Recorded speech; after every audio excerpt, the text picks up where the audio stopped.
Hey, and welcome to my channel. Quick introduction about who I am and what this is all going to be about. My name is Feli. I'm a Christian. I'm a wife. I'm a mother. I'm a conservative, which I think kind of follows from there. But I mean, some people I think would disagree, but maybe we can talk about that sometime. Anyway, so I'm going to be real. I don't have a real plan for this. I'm usually very organized, which is why I feel like there needs to be an introduction video, I can't just put stuff out there. There needs to be a framework. So here's the framework. I don't have a real plan for this, and I'm actually pretty intimidated with this whole thing and a little nervous because I'm approaching 30. And when you're younger than 30, then 30 feels like a cutoff point for certain things. And you really feel like you want to have your ducks in a row by then to make sure that you're on the right track, to make sure that, and to feel like you made your early years count too. I don't know. I mean, I think it's just part of our culture and how it's talked about, because I know plenty of people who are well over 30 and they are perfectly young to me. And I don't, I really, part of me is really looking forward to getting older and having those experiences and having grandbabies and all this stuff. But there's still that little voice in me that's like, you're almost 30 and what have you accomplished? Like, what are you doing? Now, by the grace of God, he's already brought me so far compared to where I was at, just even 5 years ago. But all that to say, one of my goals that I've really had for a long time now, excuse me, is I really wanted to get away from the screens. I want to be outside, I want to be in nature, and we're actually in the process of moving right now because that's one of the things we really want to prioritize going forward, and that's why I'm recording here, is there's no pretty place to record in this house right now.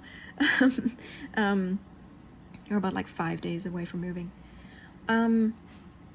But here's what happened, and I gotta, first of all, give credit where credit is due, and I also just want to, from the get-go, scare off anybody who doesn't want to be here, okay? Or maybe let's look at it from a positive angle, maybe invite some like-minded people here. So when Charlie Kirk was assassinated a couple of days ago, it really, really, I think, changed the world that we live in permanently, and it changed me. That is now a core experience that's going to shape who I am and who I'm becoming. I was not somebody who followed Charlie Kirk very closely, but how he died and what he stood for and what he was killed for, that is deeply personal to me. And I identify with him 100%. I believe he was a moderate. I believe he was, my husband says, it's like you're having a couple at the brink of divorce. You have the left and the right, and they're at the brink of divorce. And Charlie Kirk was the marriage counselor, and they shot the marriage counselor. And, they shot a Christian for being a Christian and for standing up for the policies that are downstream from the Christianity that I believe is biblical and that I'm a part of. So yeah, it's deeply personal. And in the days after that, I was like, something has to change. Something has to change. I have to get a fight in me about what's true and what's right. And I was like, Lord, I don't know what that's gonna look like, but I don't want to be the same, in honor of not just Charlie, but, Jesus, who went before him, Jesus who brought the ultimate sacrifice, Jesus who laid his life down on purpose, fully knowing, and bore the sins of the world on the cross, so I have Jesus who died for me. I have a martyr who died for the same thing that I believe, in my lifetime. And I'm like, Lord, something needs to change. And so there was one day after this, I think that was like yesterday or the day before, and I was just doing this thing that I keep finding myself doing, where I'm just scrolling and I'm scrolling and I'm scrolling, and I'm not even watching anything. I'm just scrolling. I'm immediately like, this is not it. This is not it. I just have to. And then I put my phone down and I'm dissatisfied and I feel guilty. And I'm like, Lord, I don't want to be wasting my time. I don't want to be wasting your time that you've given me. You know, I want to live a purposeful life, and I want to accomplish something that will give you glory. Like, I don't.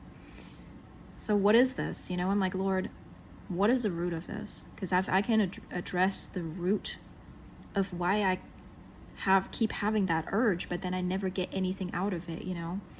Then maybe we can finally move on from this. And he was like, well, don't you notice how you keep scrolling because you're waiting for somebody to say the exact thing that you have on your heart, and you keep waiting for somebody to say it and it just doesn't happen? You ever think that maybe it will never happen and it's on you to say that? It's on you to bring this talking point to the table. It's on you to add this perspective. And that is not to say that that opinion is maybe out there somewhere that I just haven't found. But I haven't found it. So I can't rely on what I don't know. And I can't rely on, oh, well, I'm sure somewhere out there somebody is saying this thing that I think is really important or whatever. But I'm like, you know what, Lord? I guess I'll have to at least try and see what it would be like if I actually went online and said what I had to say, and be able to close my laptop, shut down my phone, you know, close my apps and move on with my life and live the life in the here and now, and that I really believe the Lord wants me to live. So I don't know, I'm doing it in honor of Charlie. I'm doing it for the Lord. I don't want to like spend my life creating content. Like, I don't even really want to do this, but it just feels right. It feels necessary. And now I can't guarantee that I'm always going to have something ultra original to say, right?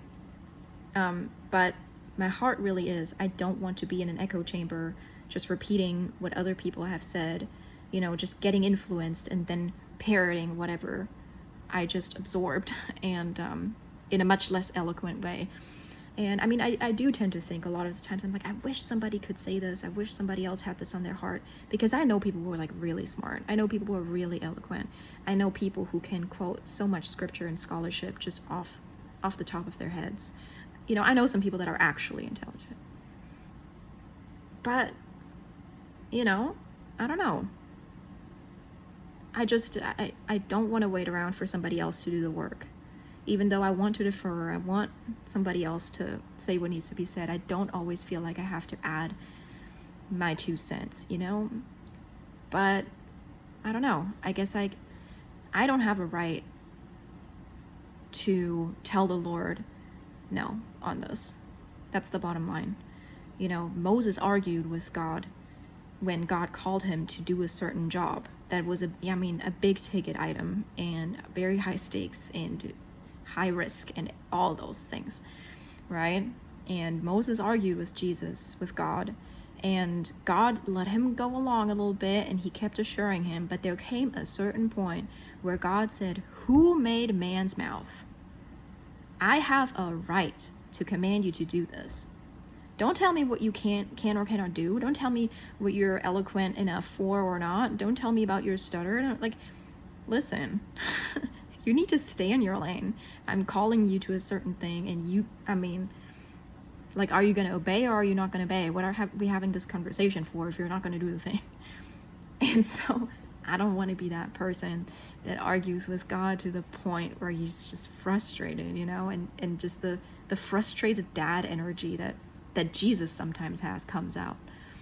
And it's actually, you know, if you fear God in a good way, like, it's actually scary. Like, you don't want to be, you're like, no, okay, I'm going to do it. And so I just want to obey the Lord. And I pray that he would use this channel and use my voice to be an encouragement and to be helpful to you guys if you're watching my videos, and to challenge you in a good way, hopefully. And I guess we're gonna all see where it goes. But thank you for being here and bearing with me this whole time. I meant to make this short. I never really seemed to be successful at making things short. But yeah, bye now.